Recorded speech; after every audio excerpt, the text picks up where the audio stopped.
Hi, some friends asked me to make a video of the fitech fuel injection install in my 1969 Corvette. So I thought I'd come out in the garage and do one real quick. I'm not blazing any trails here. The fitech system has been around since, 2017, and this is 2025 right now. So what is that, eight something years? So many people have done this before me. But what I did is I have the original intake manifold on here. Well, original, it's actually a 1980 aluminum manifold, but you know what I mean, the spread bore dual plane factory intake manifold. So being that that's a spread bore, and the fitech and all the other fuel injection systems are a square bore, had to use an adapter, so that added an inch of height to it.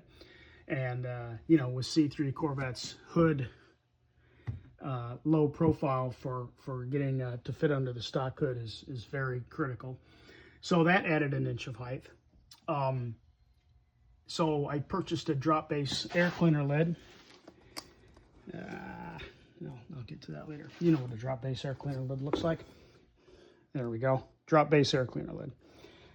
A base rather. Anyway, what I ended up having to do was I had to use banjo fittings to get it to fit underneath the drop base air cleaner lid. Otherwise, about right here, it fouled the base. And there was no good way to do that. Generally speaking, I dislike banjo fittings for fuel because I don't think they flow very well. I think they impede flow, but I was forced to. So bought a banjo fitting for the intake side. Let's see if I can get this to focus better. I did Dremel out the interior and deburr it, and basically kind of blueprint it to try and get it to flow as well as it could.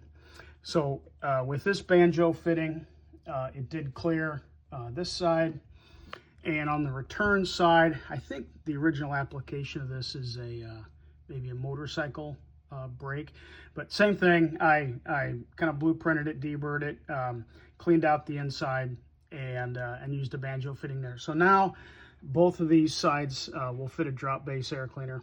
Have a mechanical fuel pressure gauge here.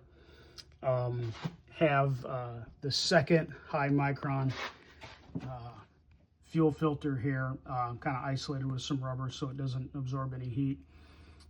This is an original GM application, I think, from like a C3 Corvette or any one of the 2.8, 3.1 V6s, or pretty much any 80s, 90s GM fuel injected car.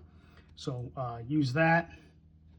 And then in the back, where the frame mounted fuel pump is, there's a suction fuel filter there. So there's two fuel filters in the system, and that's it. Works great. Have not had any problems yet. The fuel injection is wonderful for classic cars that don't get driven a lot, and you know, you're just tooling around town. You're not trying to get that last tenth on a race course. Don't have to worry about fuel bowls going dry anymore. Don't have to worry about cold starts. Don't have to worry about rebuilding the carburetor every few years as gaskets dry out. None of that. This just works. So that is the short and sweet video.